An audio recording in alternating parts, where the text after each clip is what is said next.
Good evening and welcome to Thai PBS World Tonight.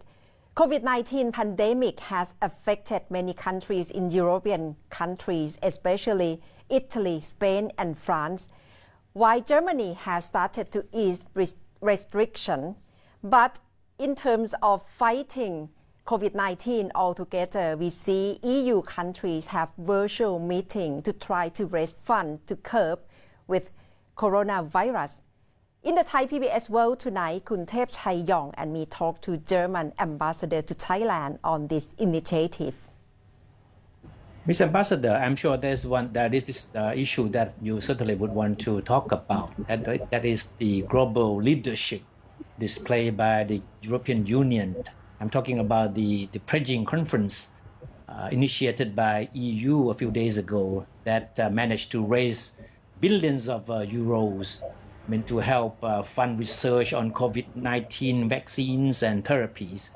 And of course, the aim is to help poorer countries around the world in dealing with the situations.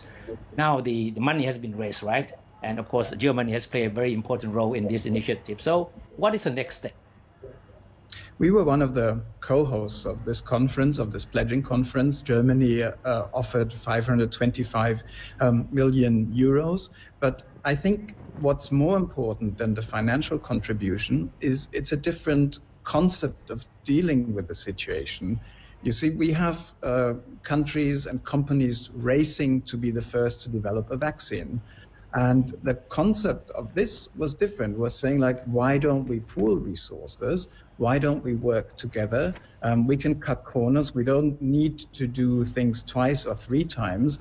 And then also think of a way how we make the vaccine, if we get there, accessible, under what conditions, so that everybody can actually benefit from it. And I think this is much more important. I mean, the only race we should have is the race between humanity and the virus, but not the race between different countries and different companies.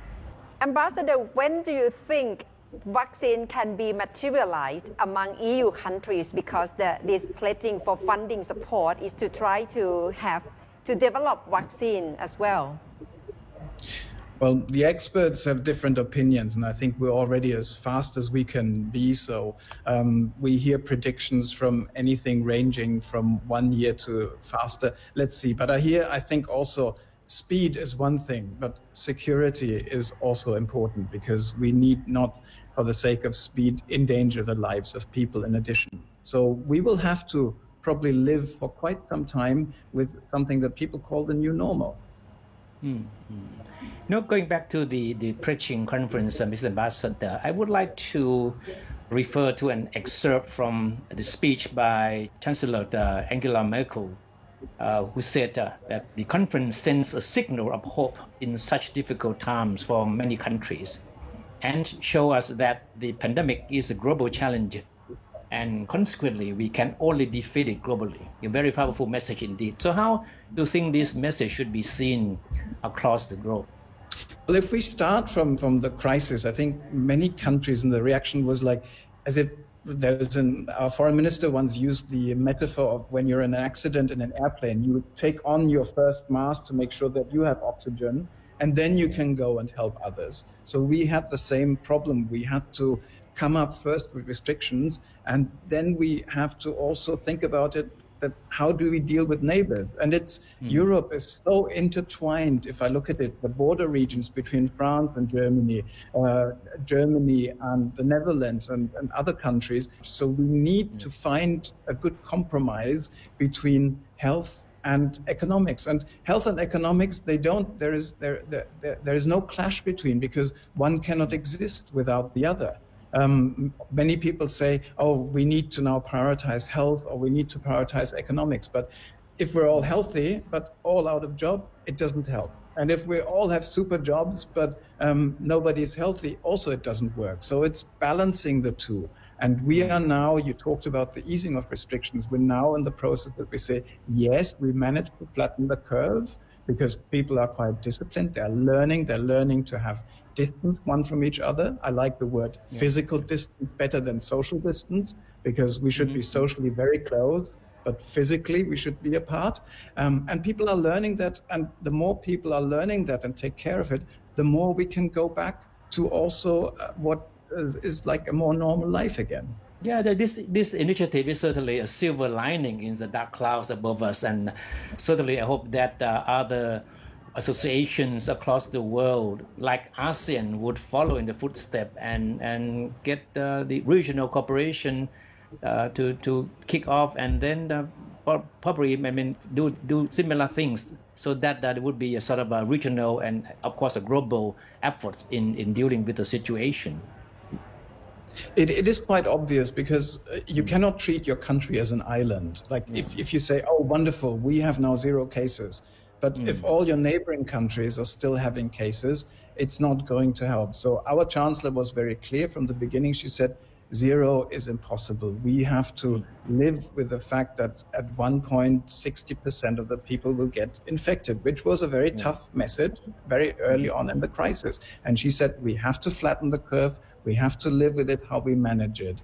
And this is a very difficult process for all of us. We have to learn how to do it. We showed in Germany that democracies can actually act very swiftly and can take those difficult decisions, but they have to explain to the people. It's not only Germany and the EU. If I look at the situation in Africa, if I look at the situation in the Middle East, it's not good, and we're depending on access. So it's imperatively, economically speaking, but it's also imperative from a humanitarian point of view.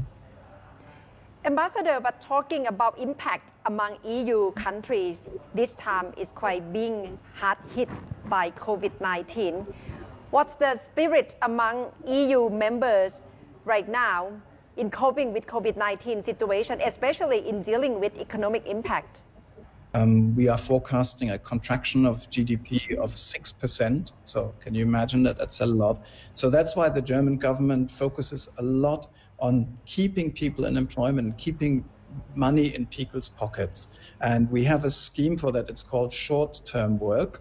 So when companies are laying off people, instead of laying them off, there is a formula that the government takes up some of the money. So people are not working, but they still get money. And it's important, because this crisis is unprecedented. Normally you have a crisis either in the supply side or on the demand side. But here we have a supply and demand crisis. So the most important thing initially is to have a social system that keeps people afloat, that helps. And we were very fortunate because we have a very strong social system, a very strong social net to keep people in employment. And it's very difficult if countries don't have that before the crisis. It's very difficult to set it up during the crisis.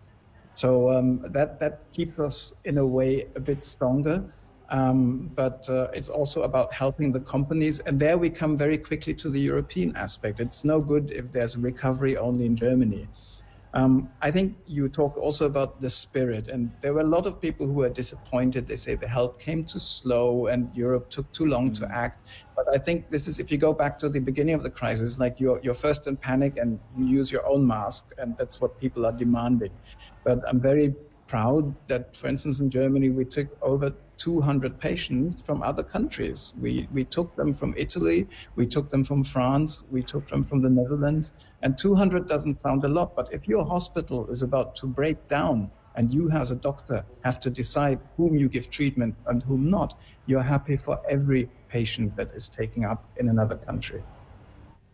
That's the spirit of EU in helping one another during COVID-19 crisis, from the view of German ambassador to Thailand.